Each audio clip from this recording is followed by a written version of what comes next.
Along the section of the front line, Ukrainian soldiers are in the line of fire of Russian hybrid forces. The mortar units play an invaluable role in suppressing enemy attacks, revealing their movements and supporting other Ukrainian combat teams in the field.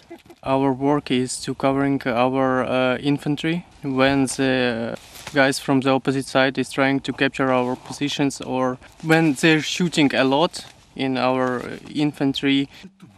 During quiet periods, the servicemen practice loading mortars.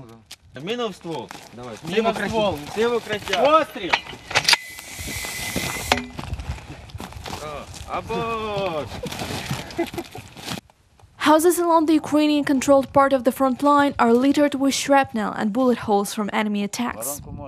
To be able to respond swiftly, soldiers always keep their weapons ready. After you shoot, you have to clean the barrel. It has to always be clean. Even if you did not fire, you have to clean the barrel, since the mortar is susceptible to rust. Maxim is 23 years old. 5 years ago, his life was transformed after joining the anti-government protests against then-President Viktor Yanukovych. After being expelled from university for missing so many classes, he volunteered for the army and now holds the medal for courage. The army became my home. I have to defend my country from the enemy so that my relatives could stay at home, could continue a normal life, as they lived before the war. Another soldier, Stepan, graduated from 2 universities, a European and an American one. He speaks English and Spanish and used to have a prestigious job in the United Arab Emirates. My family are in Ukraine, so I decided to come back. Apart from military service, Vitaly is involved in humanitarian work.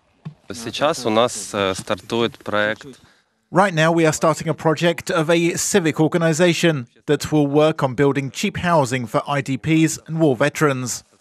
How do you manage to fight and take part in social initiatives? Overall, it is impossible, but if you really want to do something, impossible becomes possible. The soldiers here say the combined Russian military and separatist forces have more powerful weapons, despite them being banned under the Minsk agreements. For now, it is quiet, but the mortar teams are ready to respond if necessary. Igor Medilyan, Donetsk region, UATV.